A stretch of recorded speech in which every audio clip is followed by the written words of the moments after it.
Bienvenido. Pasa adelante. Cierra la puerta y ponte cómodo. Y escucha con mucha atención.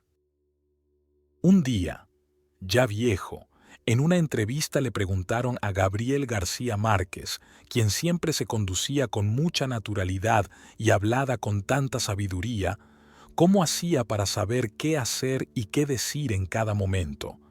Y él, con esa sonrisa de caribeño que había visto tanto y aún se daba el lujo de reír, contestó sin vueltas.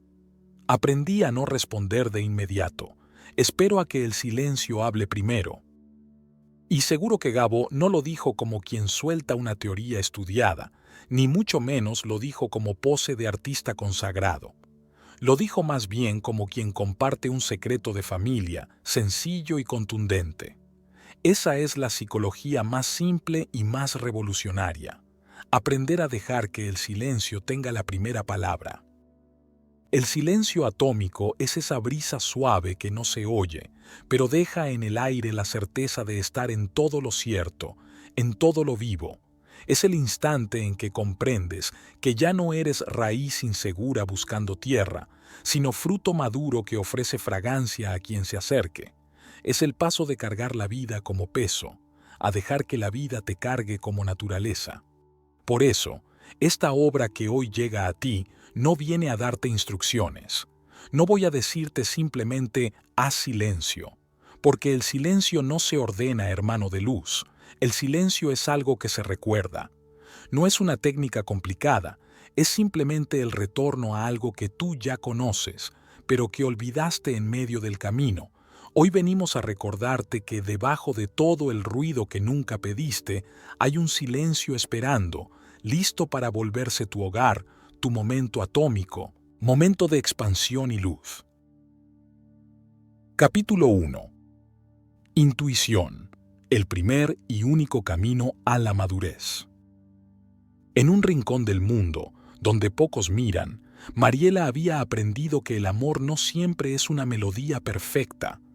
A veces es lluvia fresca, agua buena y transparente como el cristal, pero otras muchas veces es piedra que nos rompe la paz. Hubo un hombre en su vida, uno que la quiso mal, se llamaba Gustavo, y la amó tan mal que no solo le rompió el corazón con la torpeza de quien no sabe lo que tiene entre las manos hasta que lo pierde, sino que le borró por un buen rato la huella de su propia brújula. Todos sabían que Mariela se quedó por un buen tiempo dando vueltas en la amargura y la tristeza. Lo lloró como se llora la pérdida de un ser querido, lo maldijo como se maldice al amigo que se vuelve enemigo, y se preguntó 1000 veces ¿por qué yo? Y solo con el paso de los años lo superó, pero no porque lo olvidara, sino porque la vida le enseñó que lo malo también educa. Un día, en la calle, se lo encontró. Y Gustavo ya no era el mismo hombre arrogante de antes. Era una sombra con deudas, mirada vencida, la vida cobrándole cuentas. Ella, que podía haber pasado de largo, se detuvo. Lo ayudó a levantarse de una situación absurda y humillante. No lo hizo por nostalgia ni por segundas intenciones. Lo hizo porque la madurez trae consigo un tipo de compasión que ya no exige ni revanchas ni explicaciones. Él, con la voz entrecortada, le confesó: «Sé que te hice daño. No sé por qué fui tan idiota. No merecías eso, Mariela. ¿Por qué no volvemos?» Ella simplemente lo miró fijamente con una ternura desconcertante, con esa ternura que desarma más que cualquier insulto. Ya en la noche, Mariela se encontraba en la cama junto a Ricardo, su pareja actual, y le contó lo sucedido. Él, lejos de enfadarse, no preguntó por detalles ni exigió explicaciones. Solo hizo la única pregunta que importa cuando se ama de verdad. ¿Y cómo te sentiste tú? Mariela ni siquiera intentó traducirlo en palabras.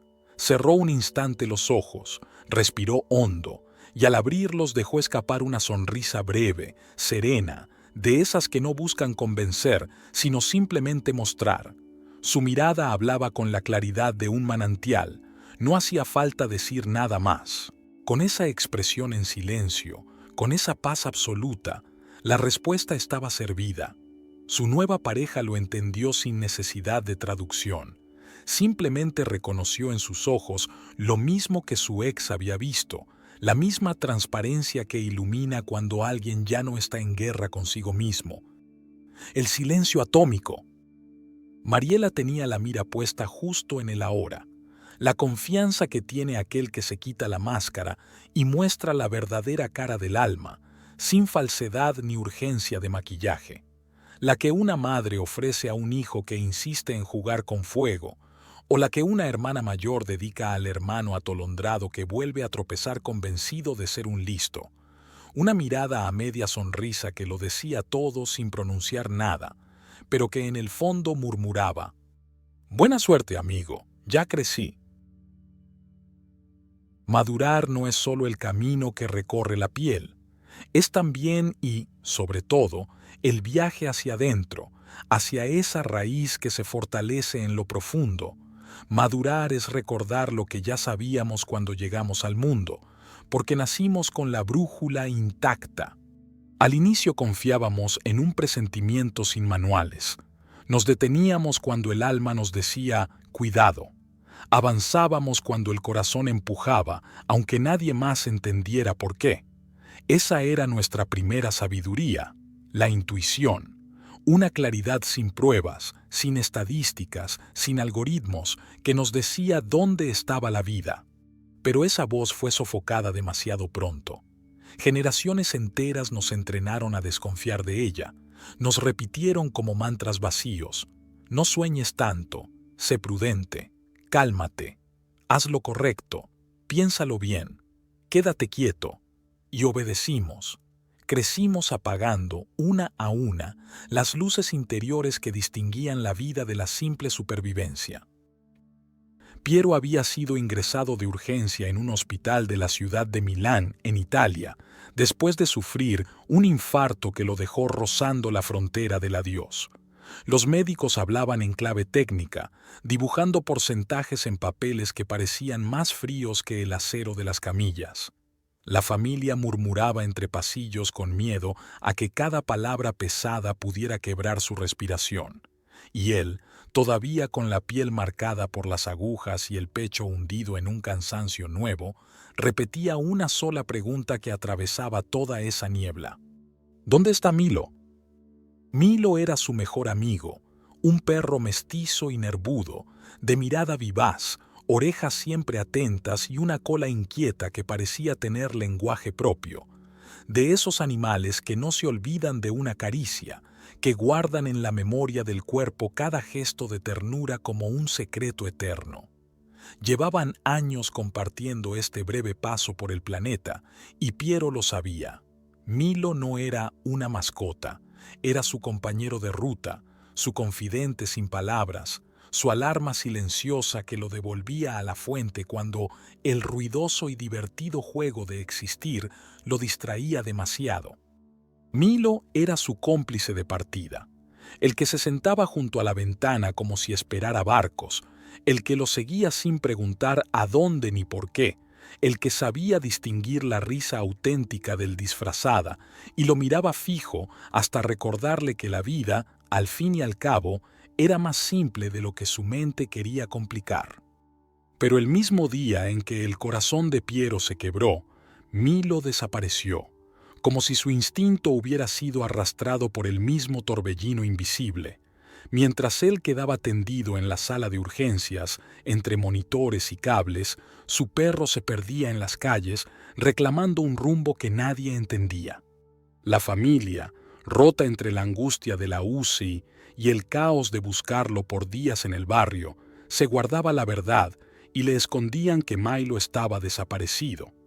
Sus familiares preguntaban en veterinarias, colgaban carteles improvisados, llamaban a protectoras. Nada. Milo parecía haberse evaporado en el aire eléctrico de la ciudad de Milán, y por supuesto que todos se inventaban excusas y posibles. Les aterraba pensar que aquella noticia fuera un segundo golpe a su pecho, uno más letal que el primero. «Descansa, Piero, en tu casa hay gente, allá está el primo Marcelo esperando, y seguro que Milo aparece», decía su hermana con una sonrisa que no engañaba a nadie. Seguro algún vecino que se enteró de lo que te está pasando lo tiene en casa esperando a que regreses, añadía el cuñado inventando un consuelo a medias. Pero Piero no se calmaba. Sabía que Milo no se perdía porque sí. Sabía que algo no encajaba. Y la tensión crecía hasta que, en medio de la discusión familiar, la sobrina, una niña incapaz de sostener mentiras largas, soltó una frase como quien rompe un vaso en la mesa. «Tío, Milo está abajo». Todos giraron hacia ella como si hubiera dicho un disparate. Pero la niña, con los ojos encendidos de certeza, señaló la ventana con la calma de quien ve lo evidente. Se asomaron incrédulos. Y allí, en la planta baja del hospital, estaba Milo, mirando hacia arriba con el pecho agitado, las patas cansadas, la lengua colgando como bandera de victoria, ladrando con esa fuerza que no entiende de pisos ni de muros, como si su voz pudiera trepar hasta la cama de Piero. Nadie entendía nada. ¿Cómo había llegado hasta allí? La casa de donde se escapó estaba a 67 kilómetros. Nadie lo guió, nadie lo llevó. Y sin embargo, ahí estaba, justo donde debía, al pie del alma de su dueño, aunque las paredes del hospital se interpusieran. La familia se quedó muda, y ese silencio de hospital ya no era torpe ni incómodo, era de reverencia. Era como si la ciudad entera se hubiera detenido a dejar espacio a ese instante. El silencio atómico respiraba en sus pechos, la naturaleza recordando que hay verdades que no se discuten. El ladrido de Milo desde la planta baja, con la mirada fija en la ventana del tercer piso, fue la respuesta que nadie esperaba. No hizo falta traducirlo, no hizo falta explicar nada, todos lo sintieron en la piel. Milo había encontrado a su dueño porque la intuición nunca se pierde en una vida guiada por amor. Existe un hilo invisible que une a quienes se aman, y ese hilo no entiende de mapas, de GPS ni de carreteras. Es inexplicable para la mente que colecciona datos, pero natural para el corazón que solo sabe amar. Ese fue el verdadero milagro. No solo que Piero sobreviviera al infarto, sino que Milo llegara justo allí para recordarle que la vida aún lo esperaba. Ese ladrido era Dios hablándole en idioma canino, diciendo: «Sigue, todavía queda camino, ya estoy aquí para acompañarte». Mientras los médicos hacían cuentas de riesgos y porcentajes, mientras la familia se perdía en la maraña de los miedos, un animal guiado por su instinto mostraba lo que los humanos hemos olvidado: que dentro de nosotros hay una brújula que no falla. Milo no necesitó estudios de neurología ni cursos de mindfulness. No calculó, sintió y fue. Esa es la diferencia entre la madurez del animal y la del hombre. El animal madura sin abandonar su instinto. Un perro sigue sabiendo cuándo ladrar, cuándo correr, cuándo detenerse, cuándo entregarse al descanso. Su madurez no le roba su brújula, al contrario, la afina. En cambio, el hombre, mientras crece, comienza a desconectarse. La escuela le enseña a memorizar lo que otros dijeron, la sociedad lo entrena para competir y agradar, y en ese proceso su instinto queda sepultado bajo capas de reglas y expectativas. Donde Milo late con certeza, el hombre duda. Donde Milo corre directo, el hombre calcula 100 veces antes de mover un pie. La madurez humana, si no es consciente, se convierte en un olvido. En vez de florecer como fruta dulce, se queda atrapada en una cáscara dura. Y sin embargo, cuando un ser humano logra soltar esas herencias que apagaron su intuición, los sé prudente, los no sueñes, los haz lo correcto, repetidos hasta la saciedad, ocurre algo parecido al ladrido de Milo, un despertar. De repente, lo que parecía perdido regresa con una claridad sorprendente. La intuición no se aprende en manuales ni se mide con estadísticas. Se afina con atención, con la humildad de reconocer que hay un saber que no pasa por la cabeza, sino que arde en el pecho. Madurar es dejar de vivir como eco y atreverse a ser voz. Es aceptar que las arrugas del rostro son menos importantes que las arrugas del alma. esas marcas invisibles que se hacen cuando pasas toda una vida negándote a lo que realmente sientes. Cuando eres niño, tu cuerpo es tu primer juguete. Te caes, sangras, te ríes con la rodilla raspada. No lo juzgas, lo habitas. Pero al crecer, aprendes a fingir. Finges que la espalda no duele aunque cruje como madera vieja. Finges felicidad mientras el estómago arde de ansiedad. Finges control mientras el corazón golpea como tambor tribal en plena madrugada. Y el cuerpo aguanta. Aguanta comidas a deshoras, rutinas que lo doblan, pantallas que lo ciegan, dietas emocionales que lo castigan, meditaciones de catálogo que no calman nada. Aguanta como perro fiel que no se va aunque lo ignores, como amigo paciente que no te cobra intereses por la deuda de tu descuido. Nadie nos enseñó a habitarlo. Nos enseñaron a usarlo, moldearlo, mostrarlo como tarjeta de presentación, como mercancía en vitrina, como máquina de rendimiento. Nunca como casa, nunca como altar, nunca como amigo, nunca como guía. Instinto. Y en este siglo XXI, lo tratamos como tratamos al planeta. Lo explotamos sin preguntarle, lo intoxicamos con basura disfrazada de placer, lo ignoramos hasta que protesta. Y cuando protesta, lo callamos con pastillas. Tapamos sus gritos como quien tapa una gotera con cinta adhesiva, momentáneo, pero cada vez más frágil. Y así confundimos salud con estética, movimiento con rendimiento, presencia con productividad. Y en esa confusión nos exiliamos de nuestro propio cuerpo, de nuestra gran fuente. Pero el cuerpo no está aquí para servirnos, está aquí para recordarnos que existimos, para ser la primera verdad antes de cualquier creencia, para devolverte a ti mismo cuando ya te habías perdido en todos lados. Por eso la madurez no es aburrimiento, no puede ser aburrimiento el camino de la plenitud, porque no se trata de apagar los fuegos de la juventud, es darles dirección. No es coleccionar normas de lo correcto, sino recuperar la confianza en esa certeza íntima que a veces se dice bajito y otras veces retumba como tambor. Este es tu camino. Para el yoga del siglo XXI, madurar de verdad es recuperar esa brújula. Es entender que la intuición no es capricho, es sabiduría en su estado más puro. Esa voz que no es voz, pero que nunca se equivoca. El animal la escucha sin dudar, el adulto la entierra bajo capas de lógica prestada.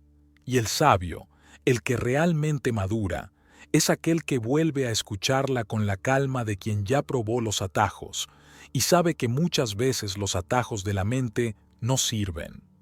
Mira la paradoja, hermano de luz. La infancia nos da intuición sin experiencia. La adultez nos da experiencia sin intuición. La madurez verdadera es juntar ambas, como dos ríos que se encuentran en un mismo cauce. Ahí se vuelve claro qué decisiones importan y cuáles solo llenan de ruido. Imagina la escena. La ciudad seguía rugiendo con tranvías, motos, turistas que caminaban por Milán, vendedores de helados gritando «¡Gelato!». Y en medio de ese caos, un perro recorriendo kilómetros tras kilómetros, oliendo cada esquina, cruzando avenidas, esquivando peligros, siguiendo un rastro que nadie podía ver. Esa es la intuición, el arte de avanzar sin pruebas, con el corazón latiendo como única señal. No hay que adornarlo, es tan simple y tan brutal como eso. Milo no tuvo dudas, caminó hasta encontrar, porque la intuición no necesita guías ni confirmación, solo pide que la escuches. Es creativa por naturaleza, siente lo que sabe, es la certeza de la fuente que avanza. Nos hicieron creer que ser creativos era pintar la Capilla Sixtina, que escribir un clásico, hacer una película o dejar una obra maestra colgada en un museo. Mentira. Ser creativo es vivir como inventor, es inventar un ser humano que se sigue, que se reinventa en cada gesto, que transforma el día en laboratorio. Ser creativo no es un lujo, hermana de luz. Es la única manera de no marchitarse por fuera mientras nos hacemos cada vez más vacíos y aburridos dentro. Creativo es estar en ti para sentir cómo caminas, cómo saludas al vecino sin repetir la misma mueca automática, cómo eliges la ropa que te envuelve, cómo respondes a un correo sin permitir que la prisa apague tu voz. Creativo es cómo procesas lo que comes, porque no solo te alimenta el plato, también la forma en que la recibes, o la forma en que la cocinas, cómo lo compartes y cómo agradeces el bocado de toda la experiencia. Creativo es cómo transformas el problema que te incomoda en el motor que te organiza. Creativo es cómo inventas un camino donde antes había solo rutina. Creativo es cómo escuchas, porque escuchar sin juicio es uno de los actos más revolucionarios de este siglo. Y no importa el momento ni el siglo, porque la juventud ha sido siempre el incendio de la historia. Ninguna revolución empezó en un despacho elegante.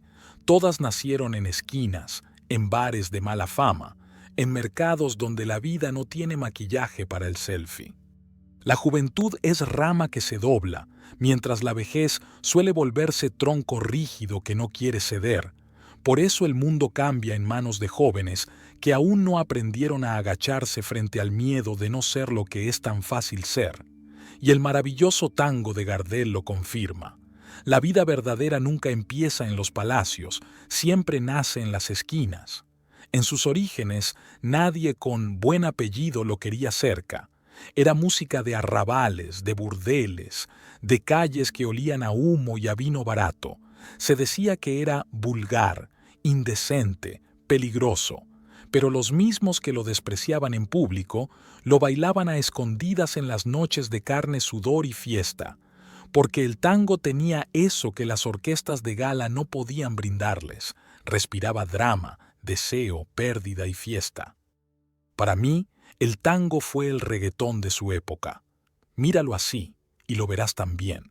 Fue prohibido en los salones, en los altos estándares, pero bailado por todos en la calle.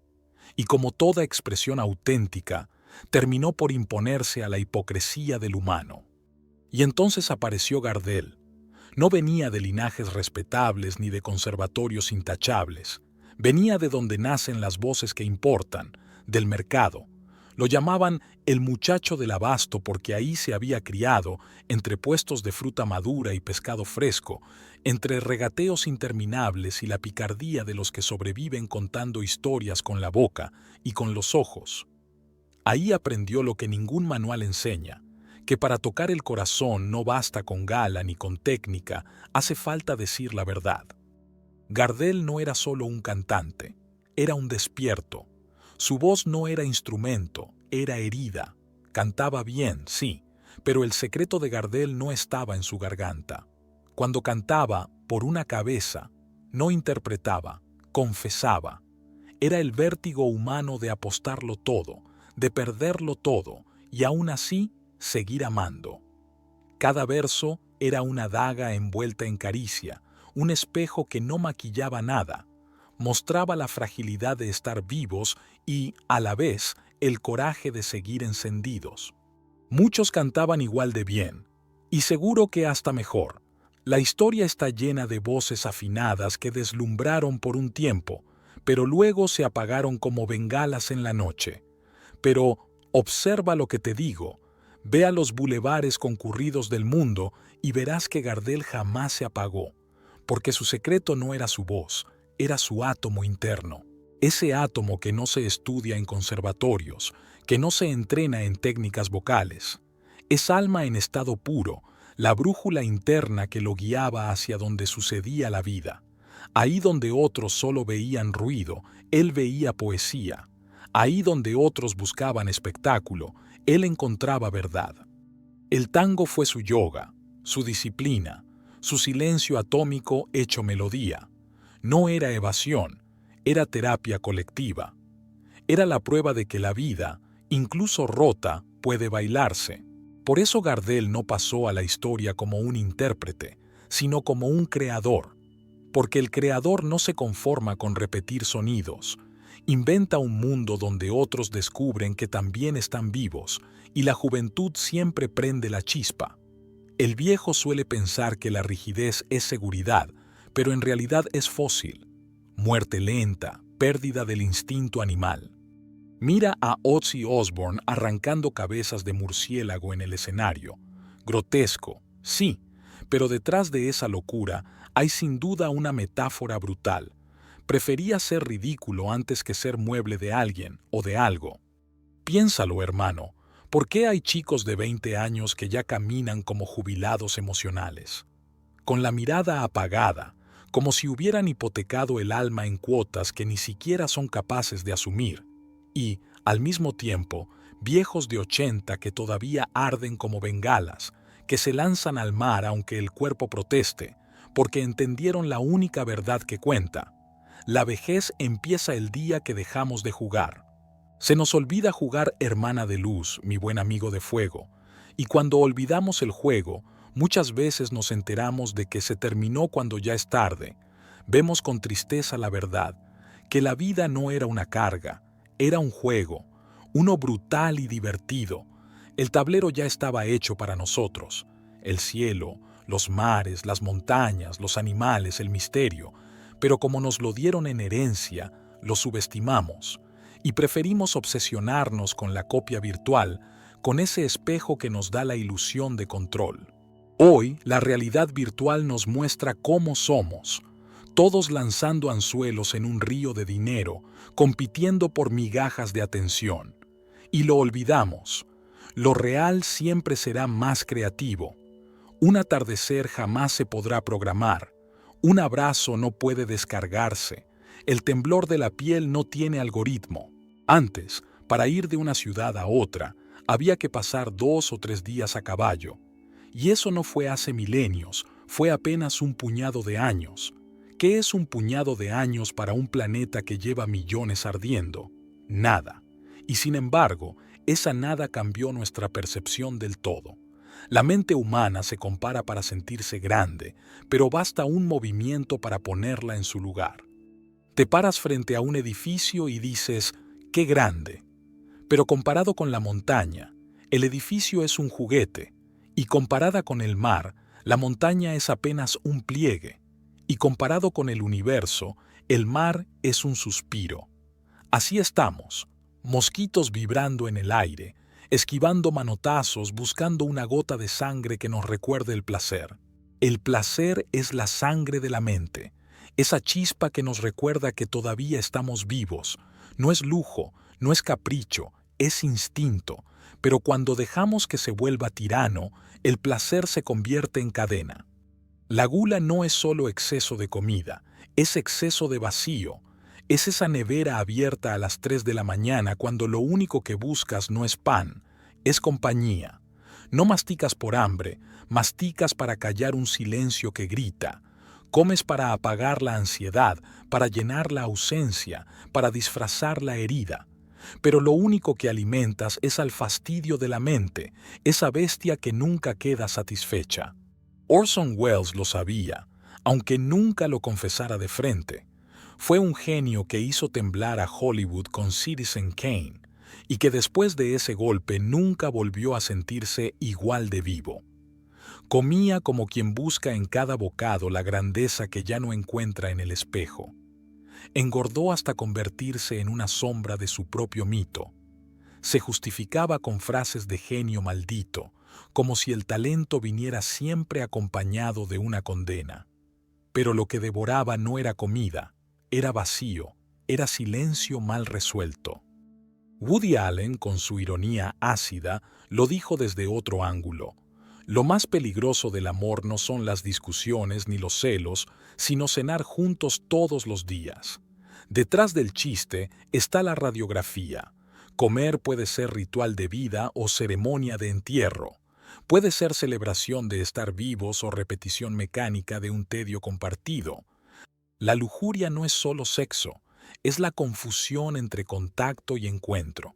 Es creer que el roce basta, cuando en realidad la piel necesita alma para no volverse cartón mojado. La cama puede ser altar, donde 2 cuerpos celebran lo divino que hay en lo humano, o puede ser escenario vacío, donde se representan coreografías sin sentido. Todo depende de si hay fuego o solo humo. Hugh Hefner, convirtió el placer en una empresa. Su mansión era parque temático del deseo, cuerpos jóvenes como decoración, conejitas como trofeos, cámaras y fiestas eternas. Parecía haberlo ganado todo y, sin embargo, terminó atrapado en la paradoja más cruel, rodeado de piel, pero solo. Porque la soledad no se desnuda con cuerpos, se desnuda con verdad, y ese lujo nunca estuvo en venta. Jack Nicholson, en cambio, lo llevó al exceso como si fuera un papel más en su filmografía. Desbordado, irónico, siempre en la frontera del escándalo, pero con una lucidez brutal. Admitir que el deseo no se sacia, se transforma, que la lujuria no es enemigo ni diosa, sino energía. Si no la conduces, se vuelve cigarrillo tras cigarrillo, copa tras copa, beso tras beso sin aire, contacto que nunca toca. La lujuria mal digerida no acaricia, devora. Es el amante que colecciona cuerpos como quien colecciona sellos, sin notar que todos terminan idénticos, sin alma, sin chispa, sin memoria. Es el abrazo que dura segundos y deja la misma soledad que había antes, solo más cansada. Pero la lujuria entendida es otra cosa. Es fuego que no se reprime ni se desboca, se integra. Es el pulso animal que se convierte en ternura cuando se encuentra con el amor, en arte cuando se sublima en danza, en creatividad cuando se canaliza hacia un proyecto. Es la energía más primaria que puede elevarse a lo más alto si dejas de confundir contacto con encuentro. Porque el verdadero encuentro no ocurre en las sábanas, ocurre en la mirada, no ocurre en el cuerpo que se desnuda, sino en el alma que se atreve a ser vista. La ira es la sed de sangre del ego, esa rabia que grita para no llorar, que golpea porque no sabe abrazar. Es la emoción más ruidosa y al mismo tiempo la más frágil. La ves en un taxista que aporrea el volante porque alguien se le cruzó en plena avenida. No le duele el tráfico, le duele sentirse invisible. Lo mismo en un estadio, cuando una multitud insulta al árbitro como si así pudiera expulsar el veneno de su propia frustración. Una estrella de rock rompiendo guitarras no lo hace por espectáculo, lo hace para no romperse por dentro. El instrumento se vuelve víctima sustituta de la angustia que no sabe cómo nombrar. Mike Tyson, mordiéndole la oreja a Holyfield en pleno ring, no fue un gesto de fuerza, sino de miedo sin salida. No sabía cómo llorar, así que eligió morder. La ira es eso. Un niño perdido disfrazado de adulto furioso. Un grito que pide «mírame» cuando nadie lo miró a tiempo. Por eso es tan peligrosa, porque al no ser escuchada se vuelve incendio. Incendio en la calle, incendio en la familia, incendio en uno mismo. Pero la ira también tiene su poesía. Puede ser energía que construye o dinamita que destruye. Gandhi, por ejemplo, transformó la rabia contra la injusticia en disciplina férrea, en un silencio que desarmaba imperios. Mientras otros gritaban con armas, él gritaba con ayunos, y ese grito sin sonido hizo más ruido que 1000 cañones.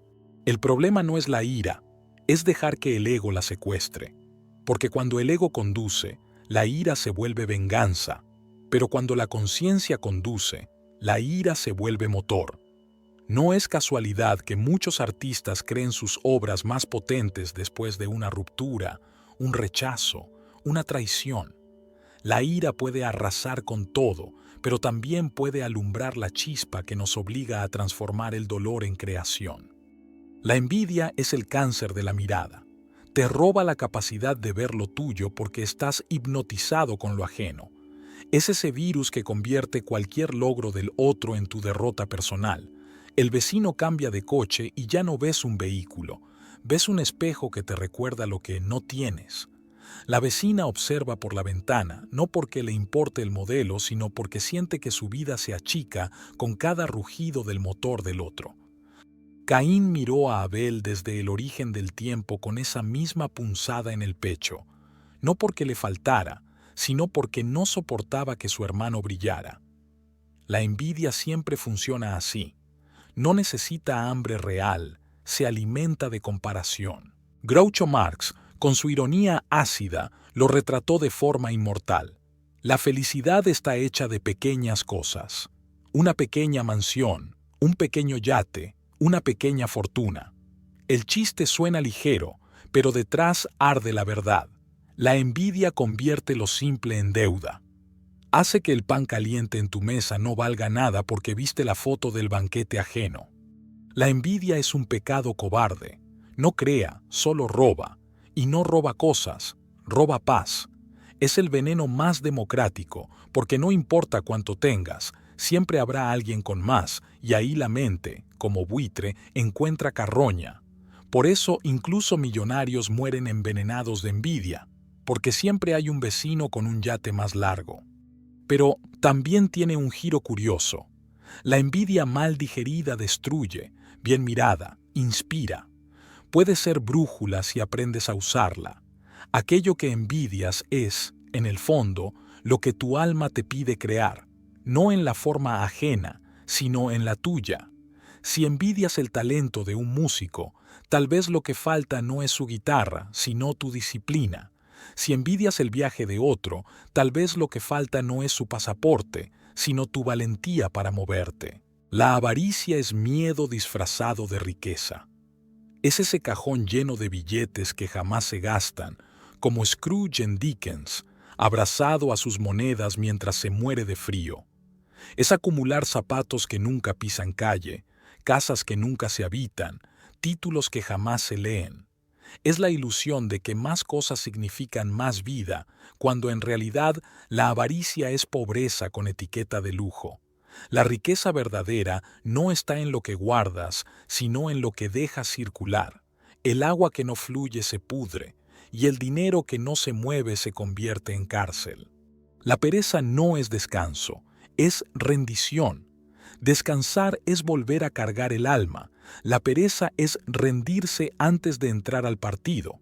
Es mirar la cama como tumba y no como templo, es decir, mañana, hasta que el calendario se convierte en cementerio de sueños. Un adolescente que se derrite frente a una pantalla no es diferente a un anciano que ya no quiere caminar, no por falta de piernas, sino por falta de deseo. El problema no es dormir, es apagar el alma antes de que llegue la muerte. Y el orgullo, hermano de luz, es el más cruel. Es un muro levantado para ocultar que tenemos miedo.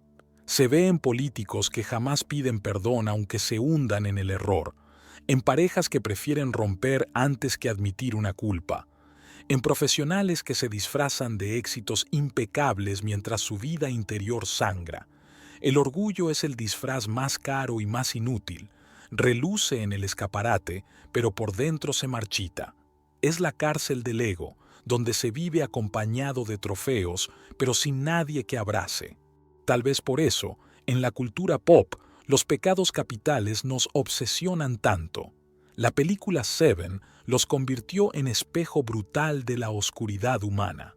Brad Pitt, con esa desesperación final, grita lo que todos hemos sentido alguna vez, que enfrentarse a la sombra del alma es insoportable.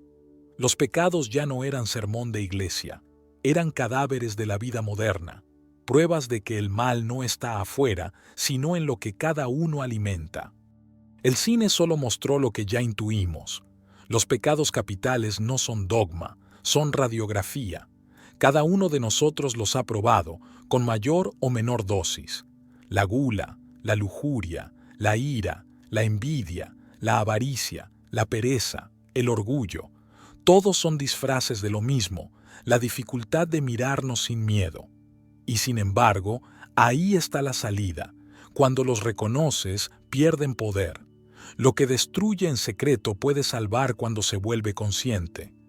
¿Qué alma puede venir a este mundo si la mente solo le dibuja rutas estrechas, caminos saturados de publicidad, mapas que no llevan a ningún lugar? No te daré recetas, solo pistas. Recuerda tu origen, hermano.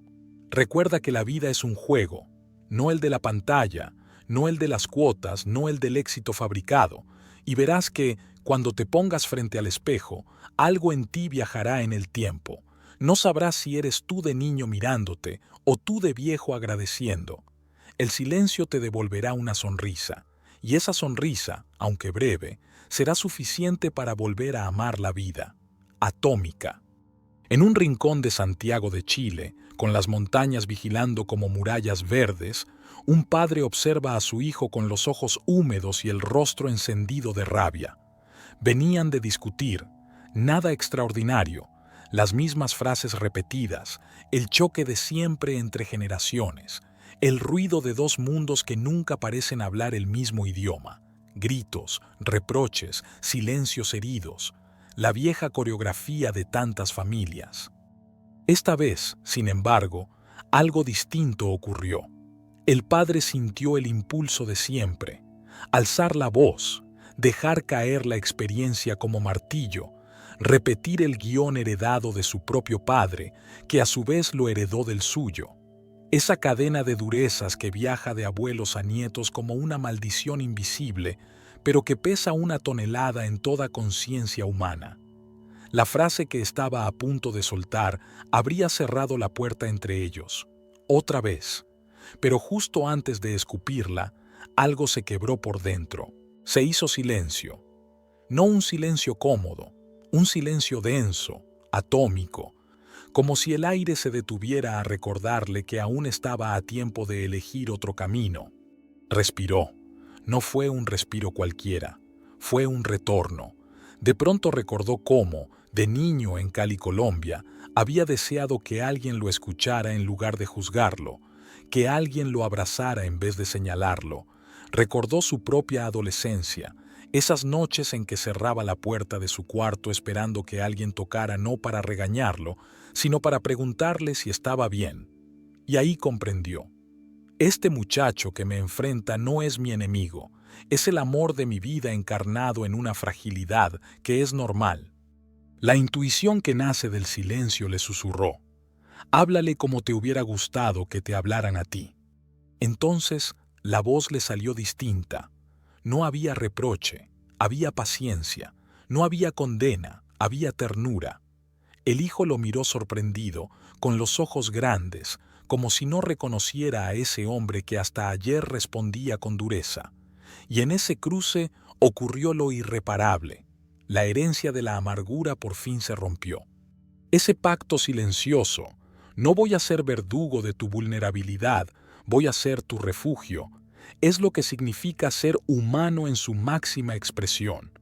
No se trata de salvar al mundo, se trata de salvar la ternura en medio de la tormenta. Ese padre es héroe aunque nunca figure en un titular. Y no porque sea perfecto, sino porque fue capaz de interrumpir el ciclo. El silencio atómico le permitió inventar una respuesta nueva, y en ese gesto cotidiano se abrió una grieta por donde entró la luz. En Occidente confundimos meditar con tarea. Creímos que apagar la mente era la meta, y ahí nos perdimos. En Oriente, meditar siempre fue ir al centro, y el camino más fácil hacia el centro no es apagar la continuidad, es celebrarla, porque celebrarla es aceptar que estás vivo. Y respirar vida es lo primero que supiste hacer cuando llegaste al mundo. Eso es lo que olvidamos, que el primer acto de conciencia fue un respiro que luego se volvió un niño, frágil, inocente, pero vivo, tu hermano de luz. De niños todo era risa porque todo era nuevo. Un bigote nos parecía una mancha que se movía. Una cara arrugada era una caricatura en vivo. El simple movimiento de las bocas nos hacía reír, aunque no entendiéramos las palabras. Éramos felices porque no teníamos memoria que pesara como ladrillos. La vida era espectáculo desnudo, emociones puras, gestos crudos, risas que no necesitaban explicación. Esa ligereza solemos confundirla con estupidez, igual que confundimos ignorancia con inocencia, pero no son lo mismo. La ignorancia es el desconocimiento, la inocencia es la pureza sin máscaras. No se trata de volver a ser vacíos, sino de recuperar conciencia, de aprender a escuchar los silencios que devuelven esa mirada limpia, esa capacidad de sorprenderse por lo obvio. A eso lo llamo silencio atómico. el instante en que el ruido se disuelve y lo que queda es la chispa que eres, encendida, mejorando lo que ya eres. No se trata de huir ni de ausentarse, sino de habitar con tanta presencia que lo cotidiano se vuelve milagro. Una arepa que se convierte en manjar, un sorbo de café que se siente ceremonia, un hijo dormido que de pronto se convierte en templo. Caminar bajo el sol como si fuera la primera vez que la piel descubre el calor. Respirar en vez de reaccionar cuando la vida aprieta.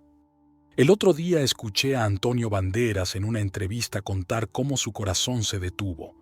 No lo dijo como estrella en caída ni como héroe vencido. Lo dijo como ser humano desnudo frente al vacío. Ahí, en medio de focos, contratos y alfombras rojas, el cuerpo le quebró la fiesta y lo sentó en silencio. Y comprendió lo que nunca se dice en las galas, que lo único que deseas, cuando la vida se te escapa, no es un premio, no es un cheque, no es un aplauso, es un segundo más, un segundo respirado. Ese es el verdadero lujo, hermano, un segundo consciente.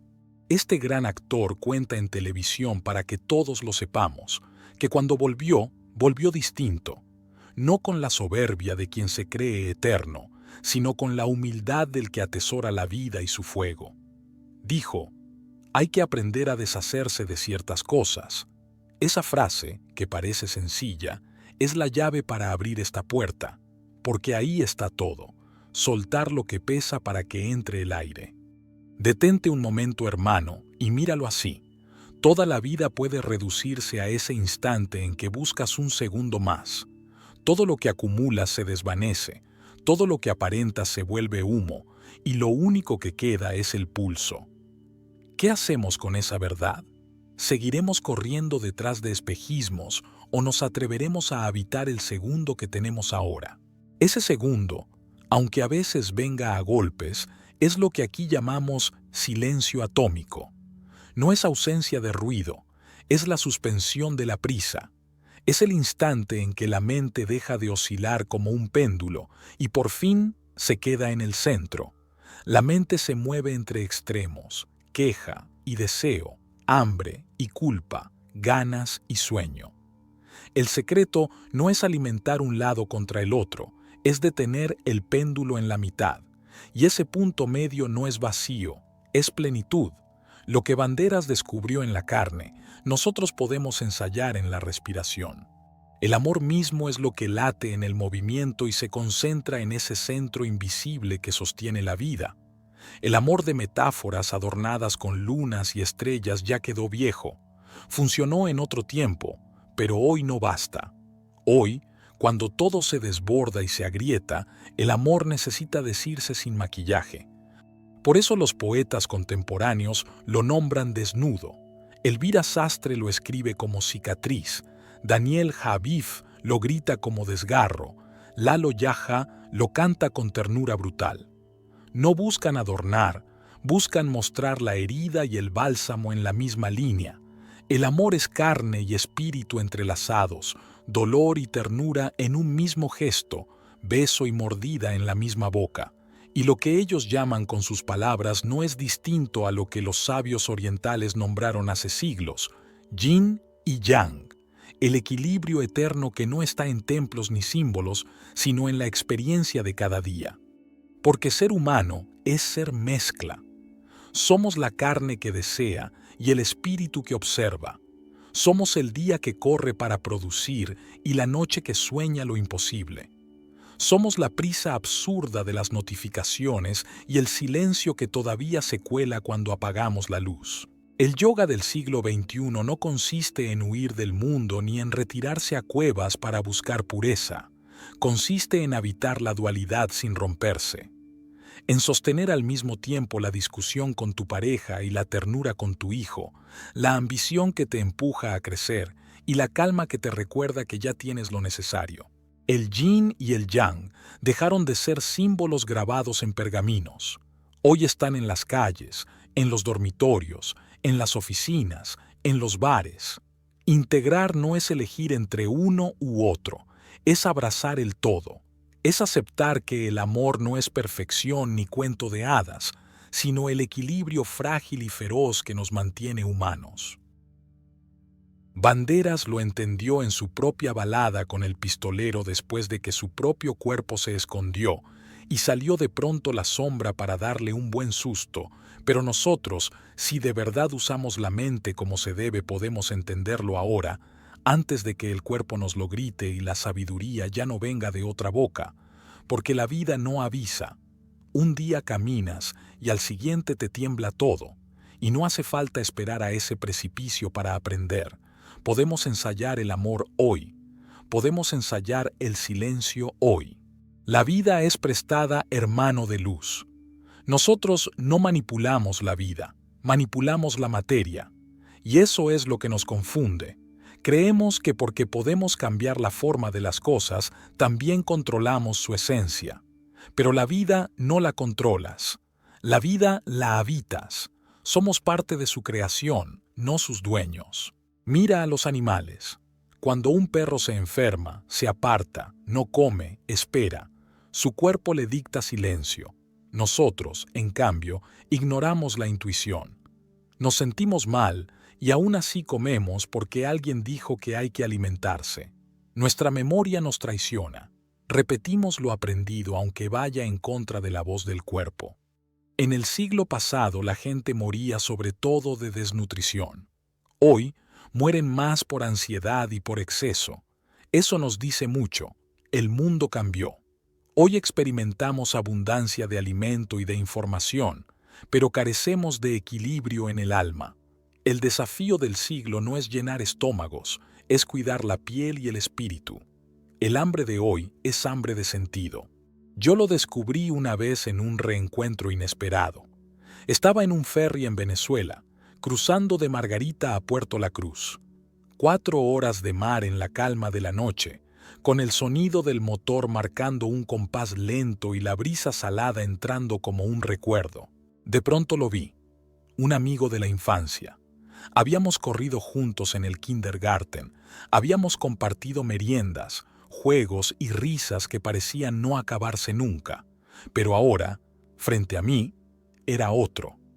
Él no me reconoció de inmediato. Yo sí. Los ojos no mienten.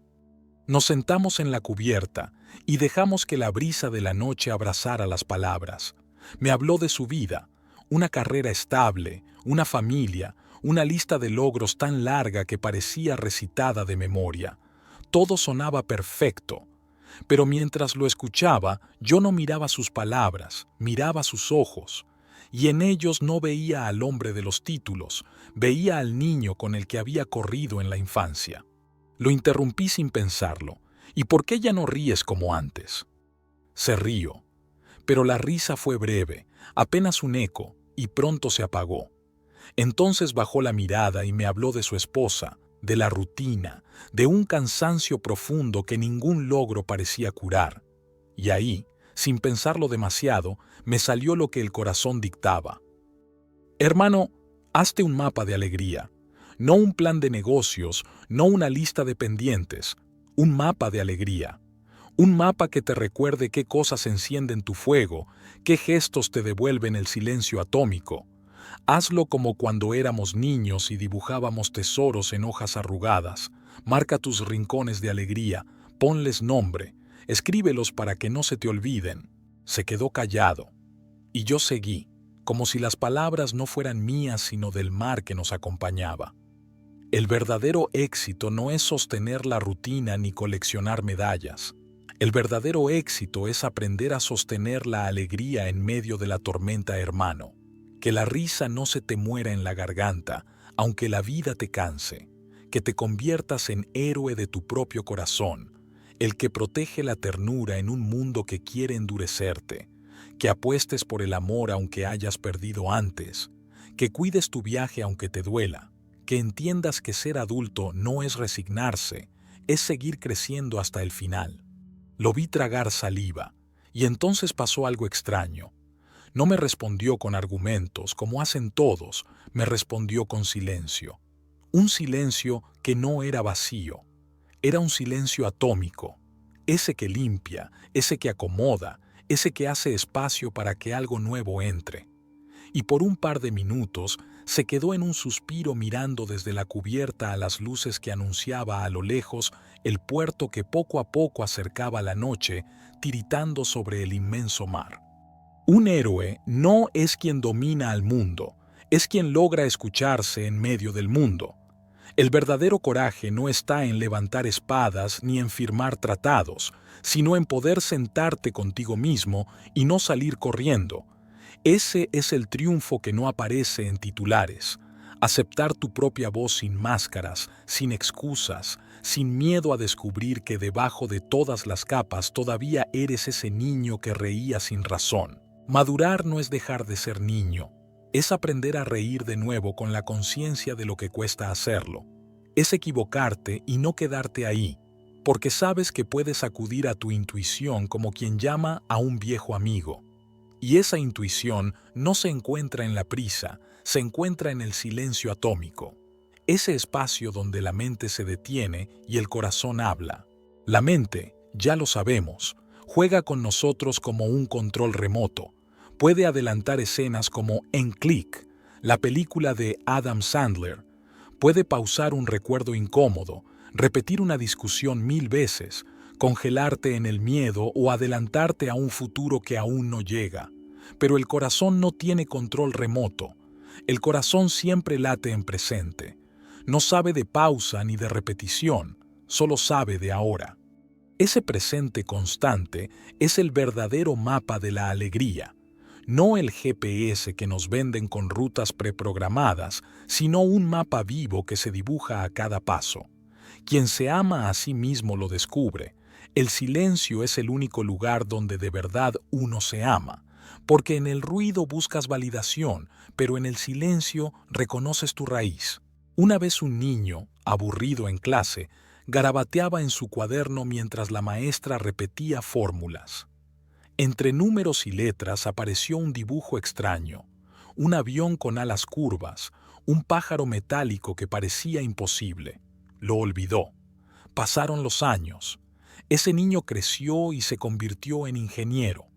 Cuando revisó sus viejos cuadernos, encontró el garabato y, sin saber por qué, empezó a trabajarlo como diseño real.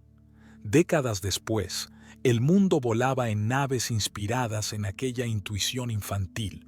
Nadie se lo enseñó, no lo leyó en un manual, no lo aprendió en un taller. Brota de esa dimensión secreta que llamamos intuición, donde solo el silencio es arquitecto. Ese es el juego. Cuando la mente deja de ser ruido, aparece lo espontáneo. Cuando dejas de forzar la respuesta, el río interior revela un camino. Intuición no es magia barata, es inteligencia real y sin maquillaje. Y sin embargo, vivimos en una época donde confiamos más en la voz metálica de un buscador de Internet que en la voz suave de nuestro propio pecho. Ahí está la tragedia moderna. Sabemos más de algoritmos que de corazonadas. El Dhammapada, en su Sutra 12, advierte: no sigas lo que no es tuyo, no te pierdas en el camino ajeno. Esa es la definición más sencilla de intuición. Caminar tu propio sendero aunque el mapa no exista todavía. La mente quiere fórmulas, pero la vida nunca fue fórmula, fue improvisación.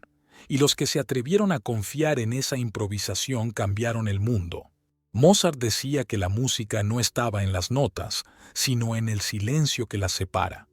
Eso es escuchar la vida más allá del ruido, saber que lo esencial no siempre es lo visible, sino lo invisible que sostiene.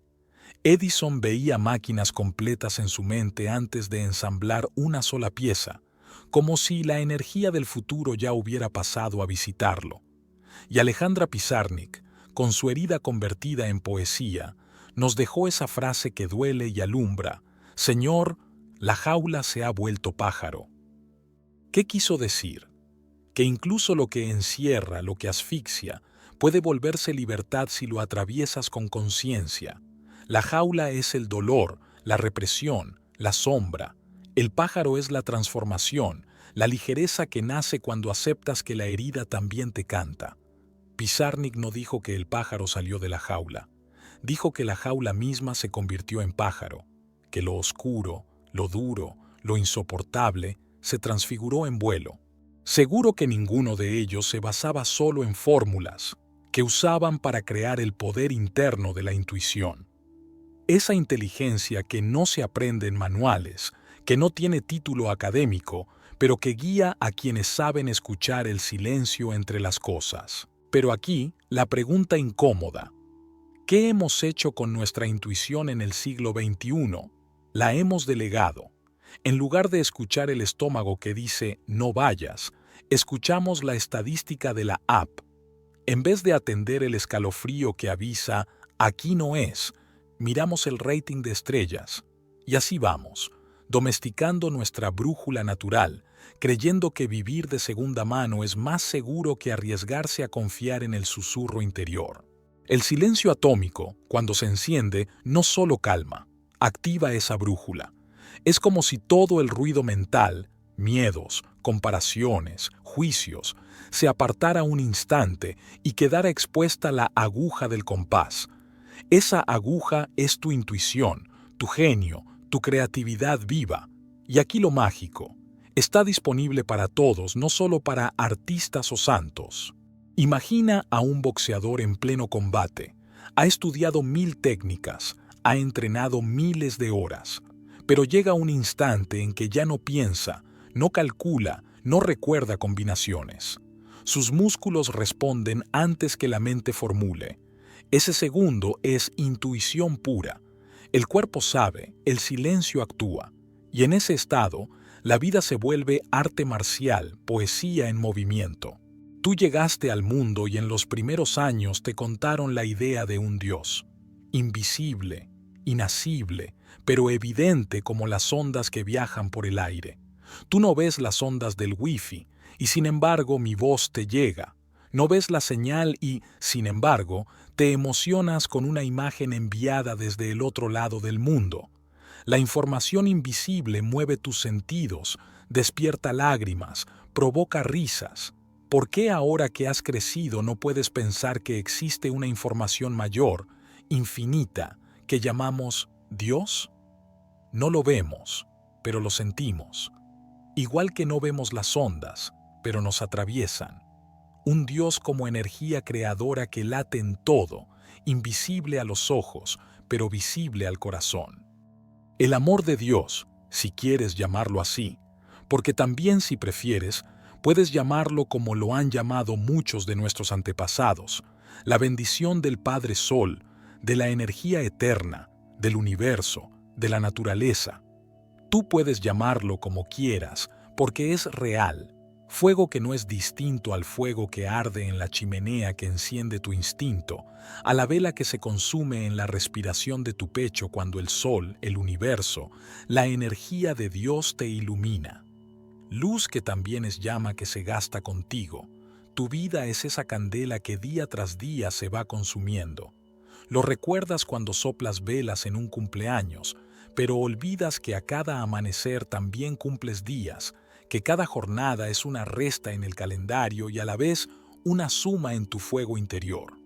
Encenderse es volver para pronunciar el verbo silencioso capaz de abrir los ojos de verdad.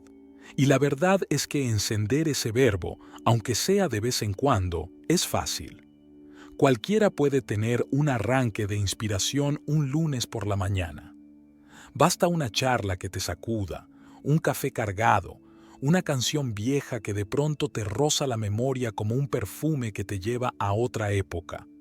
Pero lo difícil, lo que separa al soñador del que abre los ojos para caminar despierto, es sostenerse encendido, mantener el verbo volver al presente cuando llega el miércoles, cuando la rutina cae como piedra sobre los hombros, cuando el entusiasmo inicial ya no está, y lo único que queda es el eco terco de tu voluntad de vivir.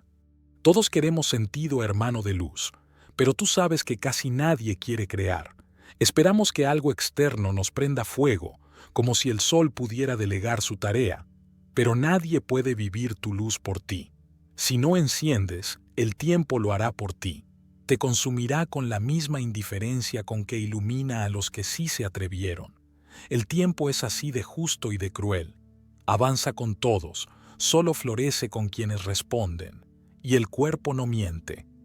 Cuando te escuchas creas y respiras distinto, y los pulmones parecen duplicarse, y el estómago descansa como si hubiera encontrado por fin su hogar. Cuando no, todo se encoge, hombros hundidos, mirada apagada, piel cansada.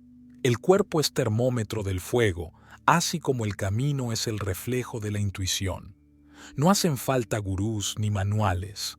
Basta un escaparate para verte reflejado y saber si eres llama o cuerpo que finge calor. El espejo no discute, te devuelve el clima de tu espíritu. Y la vida, con su humor cruel, siempre encuentra la manera de burlarse de tu parálisis.